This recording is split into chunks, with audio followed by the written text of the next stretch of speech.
January 5, 1943, Kula Gulf, Solomon Islands. Lieutenant Red Cochran gripped the fire control director aboard the cruiser USS Helena as 4 Aichi D-3A dive bombers completed their attack run against the American task force. These Vals had just struck the New Zealand cruiser Achilles and were turning away with characteristic Japanese precision. Cochrane armed shells containing technology that would rewrite the mathematics of aerial warfare. 2 salvos thundered from Helena's aft 5-inch battery. One of the departing Japanese aircraft erupted in flames without being touched, ripped apart by shrapnel from a shell that exploded 30 feet away. The pilot never understood what killed him.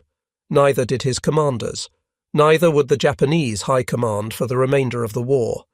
This was the first combat kill by a weapon that military historians would later rank alongside radar and the atomic bomb in strategic importance. The proximity fuse, deceptively codenamed the variable time or VT fuse, had just announced itself to the Pacific War. Over the next 2.5 years, this technology would fundamentally alter Japanese tactical calculations, shatter their aerial offensive capability, and save thousands of American lives. The transformation began not with brilliance, but with a fundamental problem that had plagued anti-aircraft gunners since aircraft first became weapons of war. December 7, 1941. Pearl Harbor, Oahu. As Japanese aircraft screamed through tropical skies, American gun crews fought back with everything available. 5-inch naval guns thundered from damaged ships, hurling shells skyward at attacking dive bombers and torpedo planes. Each shell required manual fuse setting, a sailor turning a wrench against a clockwork mechanism, while enemy aircraft dove through defensive fire. Most shells exploded harmlessly in empty sky, their preset timers detonating them seconds too early or too late. Some never exploded at all. Others fell back to earth, their contact fuses still armed. In Honolulu, 9 miles from the harbour, shells weighing 55 pounds crashed through roofs, detonated in streets, tore through buildings. The Hirosaki family died when a 5-inch shell flew through their restaurant window during breakfast service. Father Jitsuo, sons Jackie and Robert, daughter Shirley and nephew George, perished instantly along with 7 young men eating at the Cherry Blossom restaurant. 3-month-old Janet Yumiko Ota became the youngest casualty when a shell struck her home, killing her, her mother, and her aunt. By the time smoke cleared over Pearl Harbor, 68 civilians lay dead. 32 of them had been killed in Honolulu specifically, not by Japanese bombs but by improperly fused American anti-aircraft shells landing in the city. The tragedy illustrated with brutal clarity the inadequacy of existing technology against modern aircraft. The mathematics were unforgiving. Traditional anti-aircraft fire required 3 pieces of perfect information executed in sequence under combat conditions. First, optical rangefinders had to calculate exact distance to a target moving at 300 miles per hour, potentially through smoke, clouds, or tropical sun glare. Second, height-finding equipment had to estimate altitude against fast-moving targets that could climb or dive at will. Third, fire control computers had to calculate where the aircraft would be in the 15 to 30 seconds it took a shell to reach altitude. A sailor then manually set a clockwork time fuse. The shell was loaded, the gun fired, and the fuse mechanism counted down. If all calculations were perfect, if the aircraft maintained course and speed, if the mechanical fuse functioned correctly, the shell would explode near the target. The odds of destroying an aircraft were approximately 1 in 2,500 rounds fired under ideal conditions. In combat, with multiple targets maneuvering through defensive fire, the odds dropped catastrophically. The problem had existed since the First World War, but became critical as aircraft evolved. In 1918, aircraft flew at 90 miles per hour at altitudes below 15,000 feet. By 1940, modern fighters exceeded 400 miles per hour at altitudes above 30,000 feet. The gap between gunnery technology and aerial performance had widened into a chasm. The British discovered this reality facing German dive bombers over Dunkirk. Ships lacked space for additional guns. More ammunition consumed limited magazine space. Better fire control helped but could not overcome the fundamental limitation of time fuses requiring perfect prediction of an aircraft's future position. August 1940. The Department of Terrestrial Magnetism, Carnegie Institution, Washington, D.C. Dr. Merle Anthony Tuve received an impossible assignment from the National Defense Research Committee. Born in South Dakota, educated at the University of Minnesota and Johns Hopkins, Tuve had spent his career exploring the physics of the ionosphere using radio waves. In 1925, working with Gregory Breut, he had pioneered techniques measuring the reflection of radio waves from the ionosphere to map its structure. This work laid the theoretical foundation for radar. When the committee approached him about developing a proximity fuse for artillery shells, he understood immediately that radio physics might provide the solution. The British had shared preliminary research during the Teazard mission, concluding that while a proximity fuse might work in rockets or bombs, the forces involved in artillery made it impossible. A 5-inch shell experienced acceleration of 20,000 times the force of gravity when fired. No electronic device could survive such forces.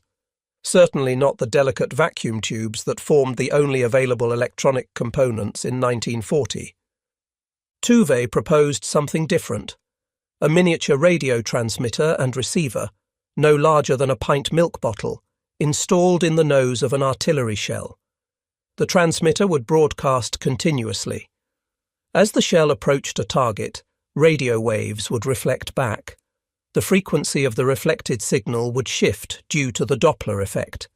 When the frequency shift reached a predetermined level indicating proximity to the target, an electronic circuit would close, sending current to a detonator that would explode the main charge. Simple in concept, impossible in execution given the technology of 1940. The project, designated Section T of the National Defense Research Committee, began on August 24, 1940, with Tuve as chairman and a handful of researchers in a laboratory at the Carnegie Institution.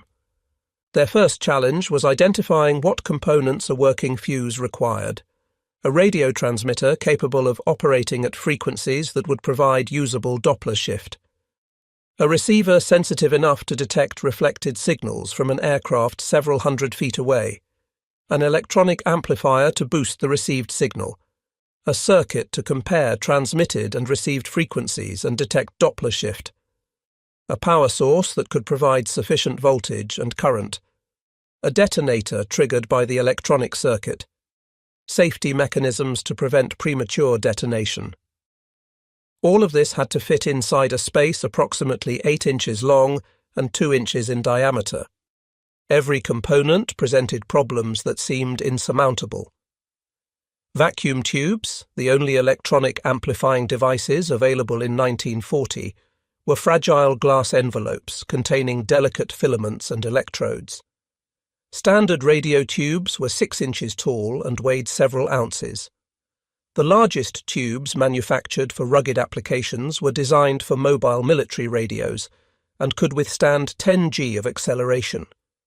The fuse required tubes that could survive 20,000 G.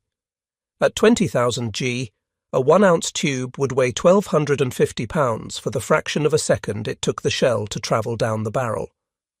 Forces sufficient to turn solid steel into fragments. October 1940.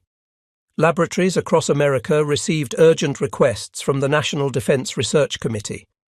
Western Electric Company and Radio Corporation of America were asked to develop miniaturized vacuum tubes hardened for extreme acceleration.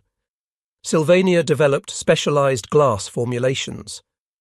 Raytheon experimented with tube designs featuring planar electrodes that distributed forces more evenly. Engineers discovered that conventional assembly techniques produced tubes that shattered instantly under high acceleration. The solution required innovations in every aspect of tube design and manufacturing. Glass was modified with additives that increased strength while maintaining the vacuum seal necessary for tube operation. Internal components were embedded in shock-absorbing materials. Electrode structures were redesigned using spot welding techniques that created mechanical bonds capable of surviving extreme stress. By spring 1941, after thousands of design iterations, acceptable tubes emerged from production lines measuring less than an inch in height and capable of surviving 20,000 G acceleration. The power source presented equally daunting challenges. Harry Diamond and Wilbur Hinman at the National Bureau of Standards developed an ingenious solution: a glass tube filled with electrolyte solution sealed with metal plates at each end. When the shell was at rest, the liquid remained in the center of the tube, isolated from the metal plates. When fired, centrifugal force from the shell's spin forced the electrolyte outward against small pieces of metal embedded in the tube walls. Chemical reaction between the electrolyte and metal plates generated electrical current. The battery activated only when the shell was spinning, providing a built-in safety mechanism that prevented premature detonation. May 6, 1941. Dahlgren Naval Proving Ground, Virginia. 6 prototype fuses built by the National Bureau of Standards team were loaded into air-dropped bombs and tested over water. Radio transmitters activated. Receivers detected reflections from the water's surface. Electronic circuits triggered detonators. All 6 bombs exploded at the correct altitude. The success validated the basic concept, but bombs experienced only a few hundred G of acceleration when released from aircraft. Artillery presented a challenge 2 orders of magnitude greater. By June 1941, Section T had expanded to over 100 engineers, physicists, and ordnance specialists. A former automobile dealership in Silver Spring, Maryland, became the main laboratory, with security so tight that neighbors speculated about the mysterious activities behind blackout curtains. The cover story described research into optical instruments. The reality was a crash program to develop a weapon that Allied military leaders believed could alter the course of the war. The development process revealed a cascade of engineering challenges. The antenna had to be small enough to fit in the nose, while efficient enough to transmit and receive radio signals. Engineers developed a ring antenna circling the fuse body. The transmitter circuit had to generate radio frequency signals at 70 to 90 MHz. Circuit designers created transmitter designs using just 3 vacuum tubes. The receiver circuit had to detect signals 1/millionth the strength of the transmitted signal. Amplifier stages using 4 vacuum tubes provided sufficient gain. The Doppler detection circuit compared transmitted and received frequencies, closing an electrical contact when the difference indicated proximity to a target. December 1941. The attack on Pearl Harbor transformed the proximity fuse project from important research to critical priority. The Navy had been skeptical that electronics could survive gun launch. Witnessing the inadequacy of time fuses during the Pearl Harbor attack eliminated all doubts. Production contracts expanded from millions to hundreds of millions of dollars. Johns Hopkins Applied Physics Laboratory was founded on March 10, 1942, to centralize development. 5 companies received contracts to mass-produce fuses following designs developed at APL. Crossley Corporation in Cincinnati, RCA, Eastman Kodak, General Electric, and McQuay Norris committed entire factories to fuse production. Over 100 factories would ultimately participate, producing components for fuses that each contained approximately 130 miniaturized parts. The goal was 40,000 fuses per day by late 1943, 70,000 per day by war's end. The secrecy surrounding the project was absolute. Workers assembling components never knew what the final product would do. Different companies manufactured different subassemblies. The designation variable time fuse was chosen specifically to mislead anyone who might learn of the project. The code word POZIT was used in military communications. Even after combat use began, captured fuses that failed to detonate were assumed to be some kind of advanced time fuse. Japanese and German intelligence never determined the true nature of the technology. August 12, 1942. Chesapeake Bay, Virginia. The cruiser USS Cleveland conducted the first comprehensive test of production proximity fuses against drone aircraft. 3 radio-controlled target drones were launched to simulate aerial attack. Cleveland's 5-inch guns required fewer than 10 rounds to destroy all 3 aircraft on the first day of testing. Naval authorities cancelled the remainder of the 2-day test schedule and immediately authorized mass production and fleet deployment.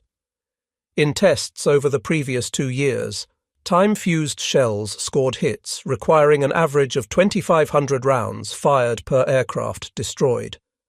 Proximity-fused shells destroyed aircraft with dramatically fewer rounds, demonstrating 25-fold improvement in effectiveness. Production accelerated through fall 1942. The first combat-ready fuses reached fleet units in October. The cruiser Helena received 500 rounds of proximity-fused 5-inch ammunition, carefully distributed to prevent accidental disclosure if the ship was damaged. Instructions emphasized that proximity fuses were to be used only over water, where duds would sink beyond enemy recovery. Gunners were trained but not told how the fuses functioned. Initial fleet reaction ranged from skepticism to curiosity. The morning of January 5, 1943, resolved all doubts. Lieutenant Cochrane's salvos destroyed 1 Valdive bomber and damaged a second. The gun crews had achieved aerial kills without perfect prediction of target position, without manual fuse setting, without the complex calculations that had limited anti-aircraft effectiveness since the technology's inception. Word spread through the fleet immediately. Ships that had received proximity fuses began using them in every engagement. Cruisers, destroyers, and battleships reported kill ratios far exceeding anything achieved with time fuses. Enemy pilots noticed something had changed but could not understand why. By March 1943, 25% of all anti-aircraft ammunition issued to the Pacific Fleet contained proximity fuses. These rounds accounted for over 50% of all Japanese aircraft destroyed by naval gunfire. Proximity fuses proved 3 times more effective per round than conventional time fuses under identical conditions. Against fast-moving targets in night engagements, the advantage increased to 7-fold. Ships previously defended by walls of steel that relied on volume of fire could now achieve aerial kills with a fraction of the ammunition expenditure. The effectiveness of proximity fuses triggered Japanese tactical changes that Allied intelligence observed but could not fully explain. Japanese aircraft began attacking from higher altitudes, sacrificing bombing accuracy to remain outside effective range.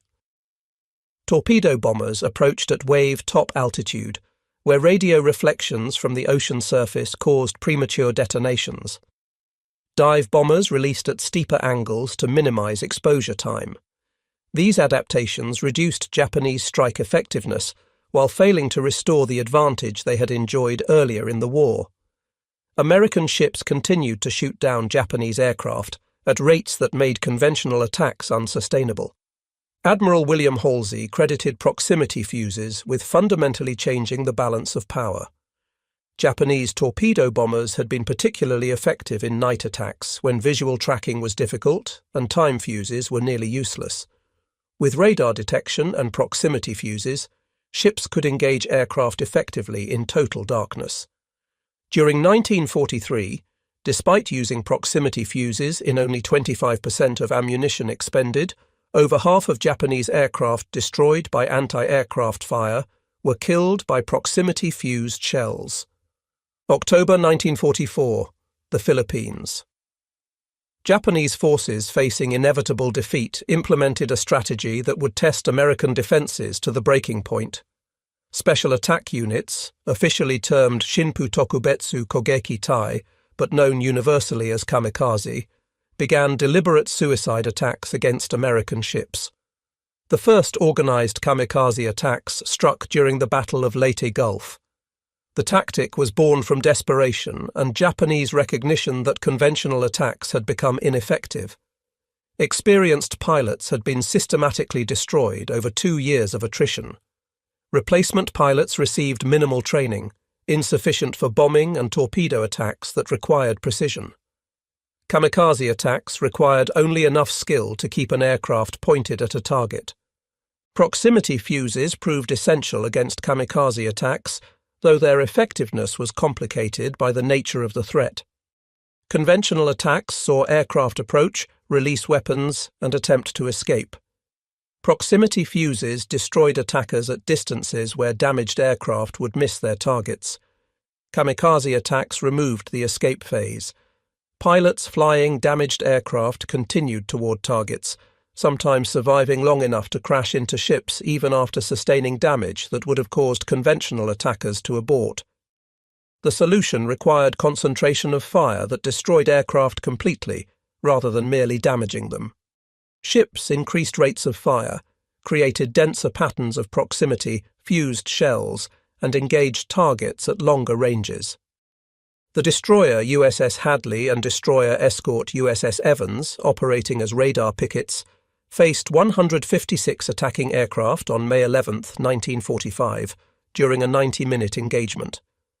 Hadley destroyed 12 aircraft before being struck by 4 kamikazes that remained airborne long enough to crash into the ship despite being hit by anti-aircraft fire. Evans destroyed 23 aircraft before damage forced her withdrawal. Post-action analysis showed that proximity fuses had been indispensable, destroying aircraft at ranges where time fuses would have been ineffective. Without proximity fuses, both ships would certainly have been sunk in the first 30 minutes. Statistical analysis from the Pacific War documented the effectiveness precisely. Between October 1944 and August 1945, American naval forces destroyed 278 Japanese aircraft using proximity-fused ammunition. Ralph Baldwin's analysis in his authoritative study showed that only 46 would have been destroyed using conventional time fuses under identical circumstances. The 6-to-1 effectiveness ratio translated directly to lives saved and ships kept in action. At Okinawa, where American ships faced the most intensive kamikaze operations of the war, proximity fuses accounted for a significant percentage of Japanese aircraft destroyed, though the majority of kills still came from combat air patrols and shorter-range automatic weapons. June 12, 1944.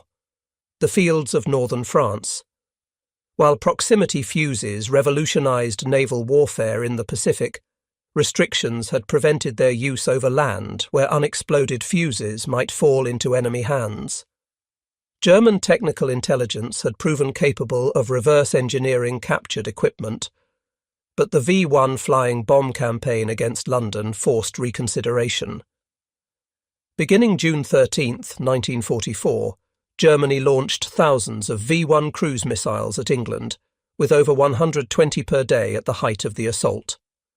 Traditional anti-aircraft defences struggled against targets travelling at 400 miles per hour at altitudes below 2,000 feet. Churchill personally authorised use of proximity fuses against V-1s despite the risk of technology disclosure.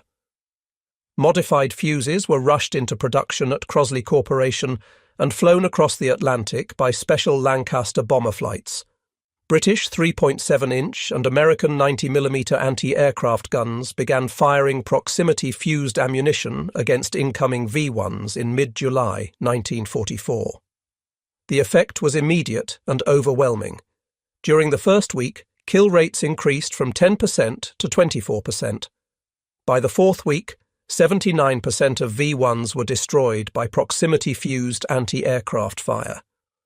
On one day toward the end of the campaign, radar detected 104 V-1s approaching England. Proximity-fused anti-aircraft guns destroyed 68. Of the remaining 36, fighter aircraft destroyed 32. Only 4 reached London. The British capital was saved by technology developed on the other side of the Atlantic. December 16, 1944.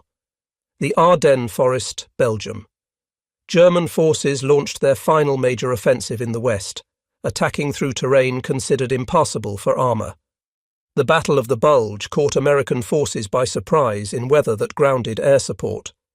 Colonel George Axelson, commander of the 406th Artillery Group at Monschau, Germany, made an unauthorized decision that day.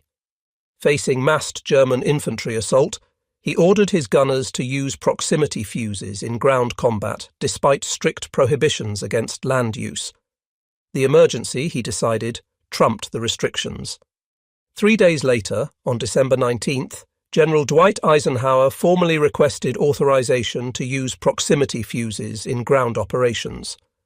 All restrictions were removed on December 21, 1944. The effect on German forces was catastrophic. Traditional artillery fired shells that buried themselves in mud or snow before exploding, directing energy downward and limiting fragment distribution. Proximity-fused shells detonated 20 to 50 feet above ground, showering fragments over areas 50 times larger than ground-burst shells. German infantry advancing through open areas found themselves subjected to airbursts that no foxhole or trench could protect against. Each shell created a lethal fragment pattern covering over 3,000 square feet compared to 60 square feet for conventional ground-burst shells. General George Patton, whose Third Army received priority allocation of proximity-fused ammunition, documented the devastation. On the night of December 25th, his artillery caught a German battalion attempting to cross the Sauer River near Echternach. A single battalion firing proximity-fused shells killed 702 German soldiers by actual count. Patton wrote to the War Department, "The new shell with the funny fuse is devastating. We caught a German battalion, which was trying to get across the Sauer River, with a battalion concentration and killed by actual count 702. I think that when all armies get this shell, we will have to devise some new method of warfare. I am glad that you all thought of it first." Between December 1944 and March 1945, from the Battle of the Bulge to the crossing of the Rhine, proximity-fused anti-aircraft shells firing against German aircraft brought down over 1,000 enemy planes. In ground combat, proximity-fused artillery shells calibrated for airburst detonation took fearful tolls. Advanced fire control radar enabled artillerymen to destroy targets on reverse slopes of hills and beneath forest canopy where conventional fire was impossible. The Germans captured approximately 20,000 proximity fuses when they overran an American ammunition dump during the Battle of the Bulge. German ordnance experts examined the fuses but concluded they could not possibly function as intended. The technical specifications seemed impossible. Electronics that could survive artillery launch forces were considered beyond current technology. The Germans assumed the fuses were some kind of advanced time mechanism they did not fully understand. The fuses were warehoused and eventually abandoned as German forces retreated. The secret remained secure not through security measures, but through German disbelief that the technology could exist. March 1945. Iwo Jima, Bonin Islands. American forces preparing to assault the heavily defended island faced concentrated anti-aircraft and shore battery positions. VT proximity fuses were modified for use in bombs dropped from aircraft. The fuses detonated several feet above ground, creating airbursts over enemy positions. B-24.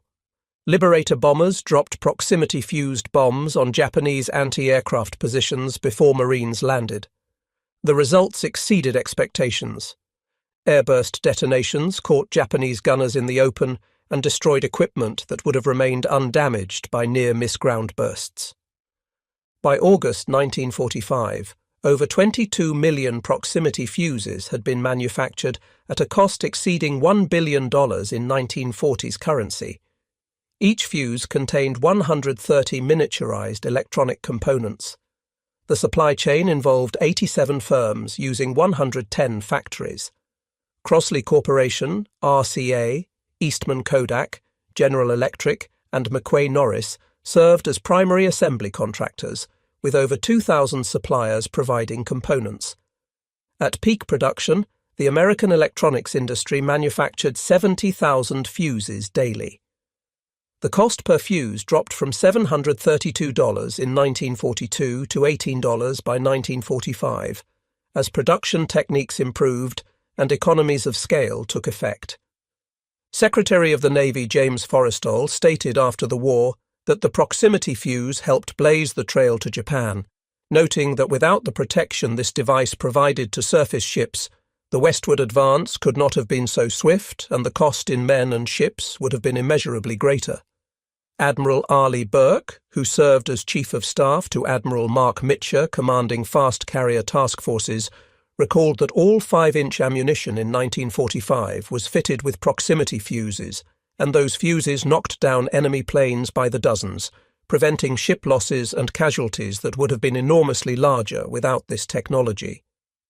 British Prime Minister Winston Churchill noted that proximity fuses made in the United States proved potent against the V-1 rockets that assailed Britain in 1944.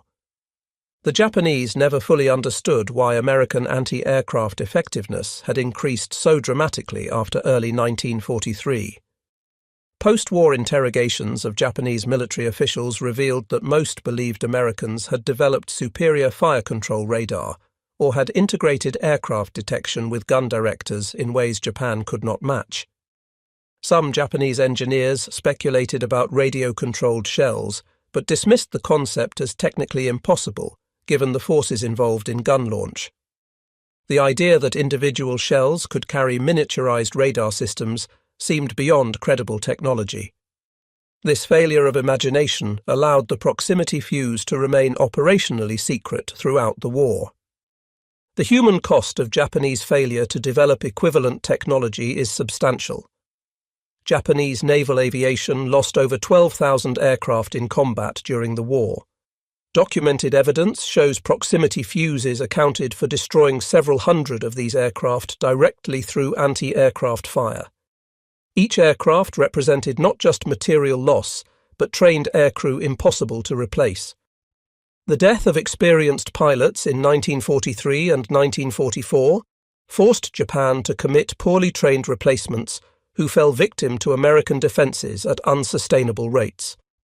By 1945, Japan resorted to kamikaze tactics, partly because conventional attack methods had proven ineffective against American ships equipped with proximity-fused ammunition. The broader impact of proximity-fuse technology extended beyond World War II into modern military development. The techniques developed for miniaturizing electronics and hardening components to survive high acceleration became foundational for subsequent advances. Missile guidance systems, space exploration, and modern artillery all benefited from innovations pioneered by the proximity fuse program. The concept of distributed intelligence, where individual munitions carry sophisticated sensors and processors, traces directly to VT fuses. Modern smart munitions that can sense targets, discriminate between targets, and optimize detonation represent evolution of principles established between 1940 and 1945.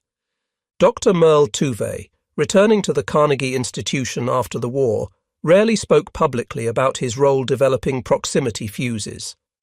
When details were finally released, Tuve deflected personal credit, emphasizing the contributions of hundreds of engineers and thousands of production workers who transformed theoretical concepts into millions of reliable fuses. His modesty understated his essential leadership in a program that War Department officials ranked second only to the atomic bomb in strategic importance.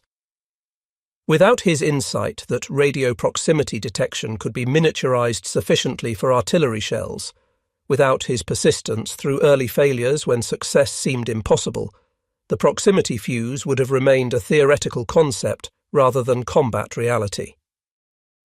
The production achievement equaled the technical accomplishment. Manufacturing 22 million proximity fuses, each containing 130 precision components, required industrial organization on unprecedented scale. Over 100 factories had to coordinate delivery of components matching specifications measured in thousandths of an inch.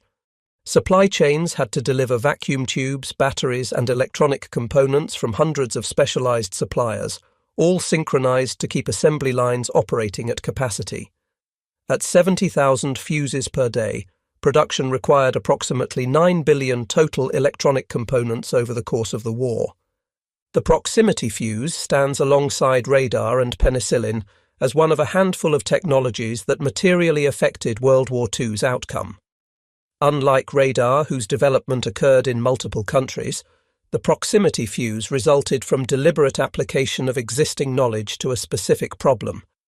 Dr. Tuve and his team at Section T identified what needed to be done, determined how to accomplish it, and executed a program that achieved operational capability in under 3 years.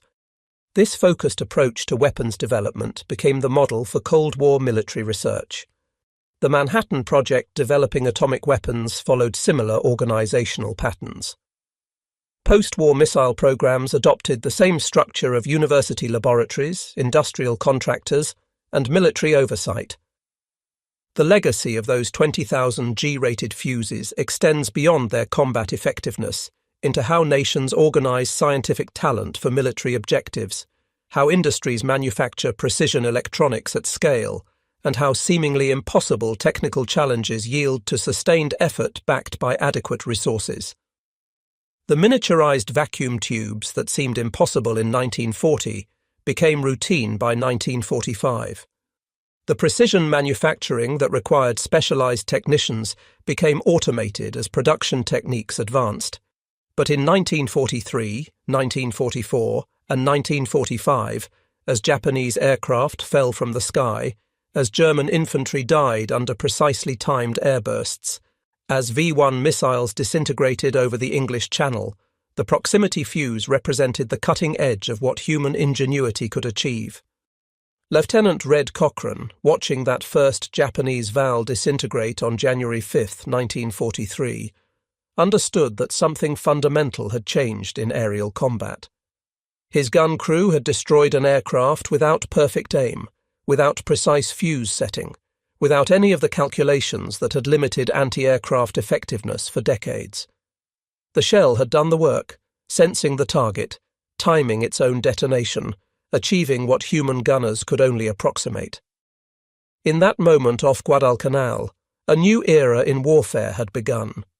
The age when individual munitions carried intelligence sufficient for autonomous operation had arrived. The story of the proximity fuse proves that sometimes the greatest victories are won not through destruction, but through demonstration, not through propaganda, but through prosperity of ideas, not through hatred, but through the application of scientific method to the brutal realities of modern warfare.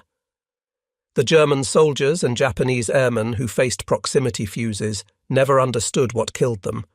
They reported only that American defenses had become impossibly accurate, that ships seemed able to shoot down aircraft regardless of maneuvering, that artillery created explosions that seemed to seek targets with supernatural precision.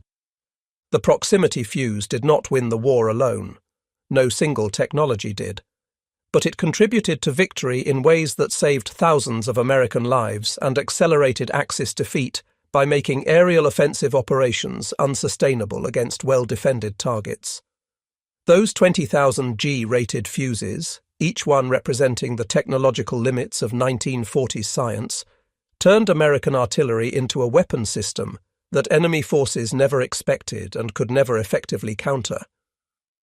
They remain a testament to what free societies can achieve when scientific curiosity, industrial capacity, and strategic necessity align in pursuit of a common goal worthy of such extraordinary effort and innovation.